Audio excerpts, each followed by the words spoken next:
How's it going, fellow traders? It's Magic Trader here, and this is the October 3rd, 2017 CFTC report. Been sick all week with a cold, so you could tell by my voice. My voice will be a little bit off, but that's okay. So here's the report that I posted in the community, and here's a snapshot of the institutional positions for all the major currency pairs and for some of the commodities as well. Alright, so let's dive into the data. Okay, so what do we see here? So institutions, they had about 351,000 positions long when price was up here. Okay, and since then they've been closing off their longs for profit taking, right? So they closed off from 351 to 330 to 303 to now 287. So where are we hitting right now? Right now we're hitting a monthly area of demand that barely consolidated away. I mean, if you take a look at here, it's just very, very barely consolidated away. But technically it did consolidate away, right? So we had to move away, consolidated away, and now we're hitting. But we didn't get a nice 2-to-1 move away from this zone, which is what we would have been waiting for to really make this zone strong. Alright? Now, some might suggest that this isn't a zone yet because it didn't remove this area. But based on my rules, my own interpretation of the rules, it got taken out because this is the zone here. Got taken out, retracing, plus it also removed a 3-month trend line right here. Boom, up to the upside. But anyways, getting back to the data. So if we take a look here, we can see that the institutions took off a lot of their long positions. Now, what has been happening with the short positions since that time? All right, so they were 96,000 short up here. As price dropped, they reduced it from 96 to 83. So technically they closed out 13,000 of their short positions for profits, right? So if you were holding 96,000 positions short up here and you knew price was going to drop, what would you do? You'd be closing out your long positions for profits, but at the same time you'd also be closing off those short positions that you're holding for profits because you're closing as you're moving down. So they took profits on longs, they took profits on shorts. Now, even though this monthly area of demand didn't make a 2-to-1 move away, I have a belief that we're going to see price gather strength and move back up to the upside.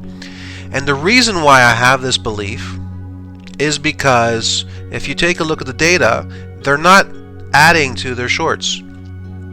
Okay, if price was to drop further down like this, at this point they would be closing off longs and adding short. That's what they would be doing. They wouldn't be closing out shorts. Alright, so just looking at the data, I can also see that the coloration here is green. 77% of their overall exposure is geared to the long side. And take a look here, their net positions is 203,000 to the positive. So longs are aggressive, shorts are cooled off. We're sitting in a monthly demand area. Also the upside of a downward trend line, a 3-month trend line. So we broke up, now we're hitting the top of it. 77% geared to the long side, cooled off. I mean, all of these signs are telling me that price is going to gather strength and then take off. So what am I going to be doing? I'm going to be looking for long positions. All right, but I'm not going to assume that it's going to react exactly from this area that it's hitting now. I'm going to be waiting for new areas of daily demand to be formed, and then I'll get in on those new areas of demand. All right. So that's basically what the data is saying for gold. Let's take a look at oil. So for oil, we see that they did some profit taking, right? They used to be 698,000 positions long. They dropped it to 687. That comes as we react from this weekly supply area here that's already been tested a couple times. So now we're reacting to the downside, and if we look at shorts, we see that shorts are in neutral territory right now, right? They're in neutral territory, they're below their average, longs are above the average, longs are aggressive, long exposure remains at 74%, and net positions positive 444,000. So the only question now is, are we going to get a drop all the way down to this weekly demand area where I believe 14,000 of their positions were added long last time they were there? 12,000. So last time price was here, institutions filled in about 12,000 positions long, and then we got to move to the upside. So what I'd like to see is a drop here, and then I'll get in long here on confirmation and ride it to the upside. It may not get all the way down there, so if that doesn't happen, then I will be waiting for new areas of demand to be formed for me to take a long. But I think the chances of it to get down there are pretty high, considering this very bearish candle formation here, right? So I'm looking for a complete drop down here, and then I'll be looking to get in long down this area. So yeah, so weekly supply dropping, that's what I'd like to do. Otherwise, I'm going to be waiting for new areas of daily demand to take this long, but I'll also be watching the data to see what the institutions are saying at that time. But it's pretty clear that they're long biased, so looking for new areas to get in long are what we should be focused on, period. Alright?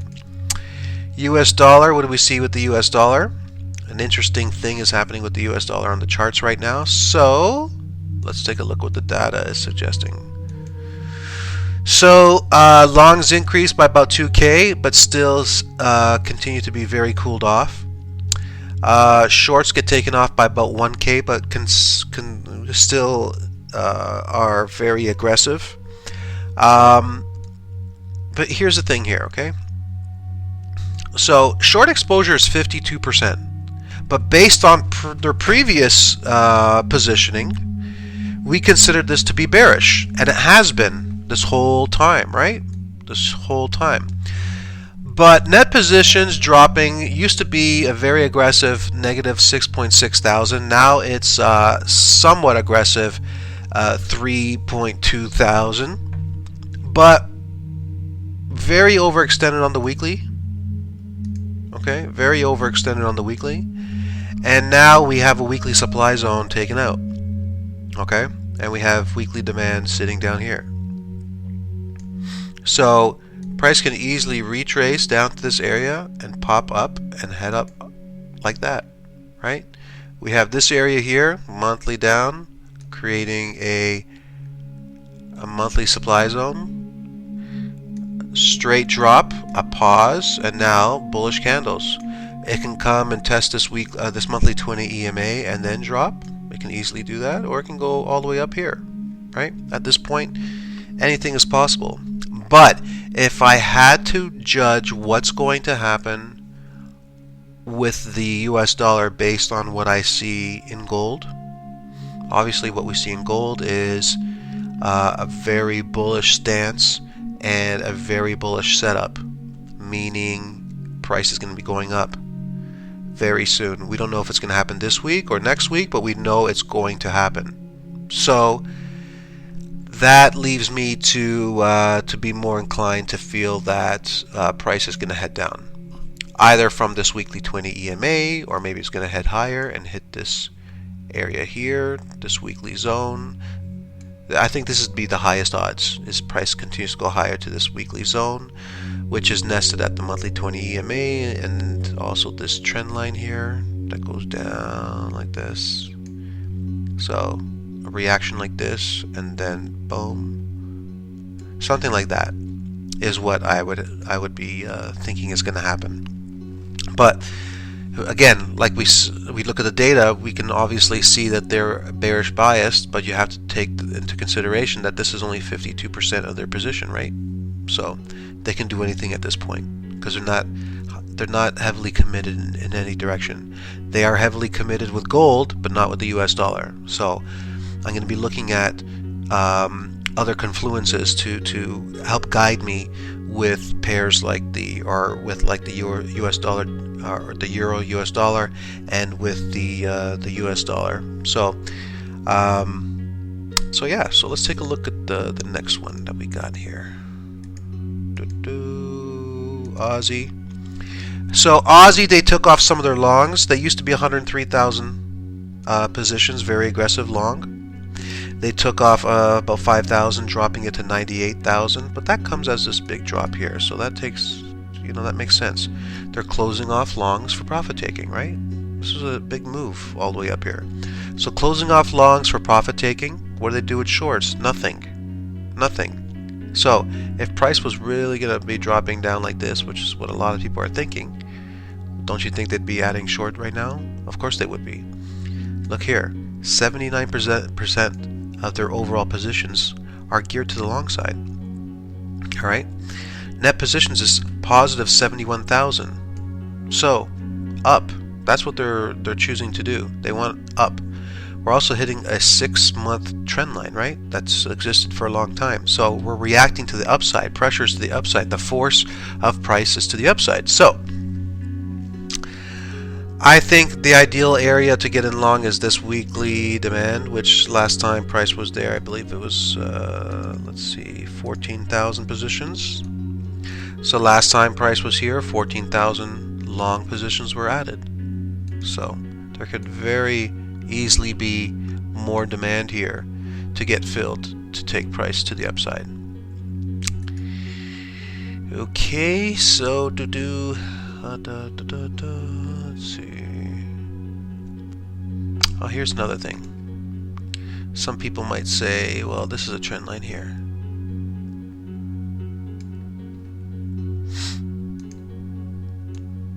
I'm believing this to be supply. According to my rules, it isn't a trend line because we have the basing here. No close below the basing, and then the move higher. So this isn't a drop. So therefore I don't draw my trend line like that. Therefore the trend line stays like this. So it's in perfect confluence with a move to the upside. Alright. Let's get back to the charts. Excuse me. Let me take a sip of my tea.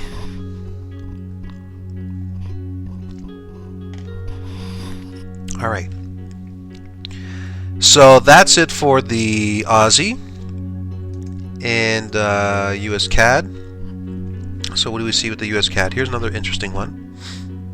So we're sitting within a 3-month demand zone, and we just created a new weekly area of demand, right? Taking a look at the data, longs are cooled off. Big drop. Look over the last couple weeks. They used to be 41,000, 28, and 22. Very cooled off. Very, very cooled off with longs. Now, even though we're getting a very bullish candle on the monthly, if price was going to make a big move up like this, don't you think at this point they would be adding longs instead of taking off longs? You would think, right? Look at the shorts. 100,000, 102. They took off a little bit of shorts, but still 97,000 positions geared to the short side. And if you take a look here, an increase. 81% of their overall exposure is geared to the short side. Net positions went up 1,000 to negative 75,000. So very short biased, right?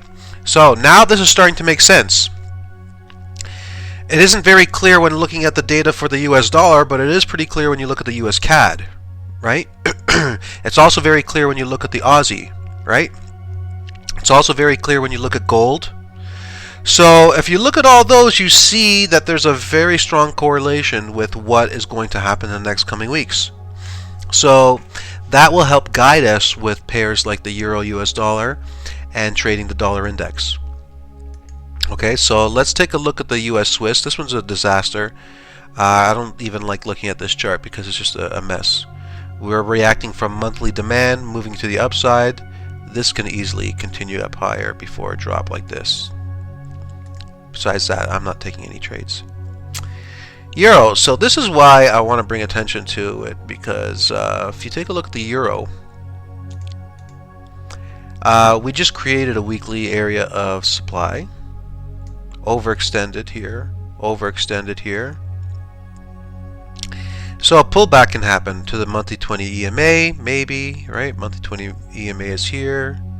It's roughly the same inverse area as with the US dollar. And like I said, we could be inclined to think that we're going to get a big drop like this. But when you look at the US CAD, when you look at the gold, and you look at the Aussie, it looks more likely like price is going to react somewhere around here and then go higher. Whether it's going to continue down or just start heading up from here, I don't know.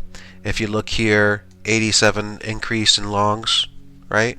But that comes as price was dropping. So an increase in longs as price is dropping. What are they doing with shorts? They added just 1,000. Nothing. So long exposure remains at 66%. And there's an increase in net positions to the, upside, 2,000. A positive 90,000. So we could just get consolidation and then a move to the upside very easily. Pound US dollar. What do we see here? Longs remain aggressive, but they don't increase. But shorts get closed off big time. Big time. Okay? Well, doesn't this look like the Aussie chart? Dropping towards a trend line on the weekly demand zone, right? Everything looks the same, right? So we're sitting within a monthly bullish engulf, and I'm looking to take longs down here in this area of demand. I'm looking for new areas of demand to be formed. So we knew that price was going to go up for a long time, right? All the way back here, we knew price was going to reverse and start heading upwards. The data is really confirming that for us now. Look at that. 50% of their overall positions are geared to the long side. And now, for the second week in a row, net positions are in a positive. This time even stronger, a positive 19,000. So all this tells me, buy here and ride the wave up. Okay? 140 is where I'm targeting, and then higher. Eventually 143s up here. Okay, so let's look at the US dollar Japanese yen. This one's a tricky one too. We're sitting within a weekly area of supply, and what does the data say? They're increasing longs from 114 to 143. That comes as we consolidate within this weekly area. But they also are increasing shorts. So that's the beginning sign of some hedging. That's too early to consider it hedging, but it's a good sign for possible hedging. When they increase shorts and it becomes aggressive based on their previous positions, that's usually what is happening, is some hedging. So expecting a move to the downside before another move to the upside. So 71% of their overall positions is geared to the long side, and net positions increase from 71,000 to positive 84,000. Kiwi dollar, let's see, shorts decline by 2K, same with, or longs decline by 2K, same with shorts. Long exposure increases 1 point, and we get an increase slightly in net positions to a positive 8.1K. And so this comes as prices dropping. Again, this looks exactly like the pound dollar, Aussie dollar, where price is dropping within towards this time a monthly demand area, where I believe with the trend line here, confluence, where I believe it's going to be a great area to get in long, targeting up here. Alright, so that's pretty much all the data, and I didn't take a look at the news, the calendar yet, so I'm going to have to update that in the let's see, in the community. So what do we got coming out here? Monday, nothing. Tuesday, no. Wednesday, Thursday, Friday. So nothing large. Nothing really big coming out this week that's going to be moving the markets. Alright, so it might be a slow week. Alright, so that's pretty much it, guys. Hope you have a good week, and we'll see you next week.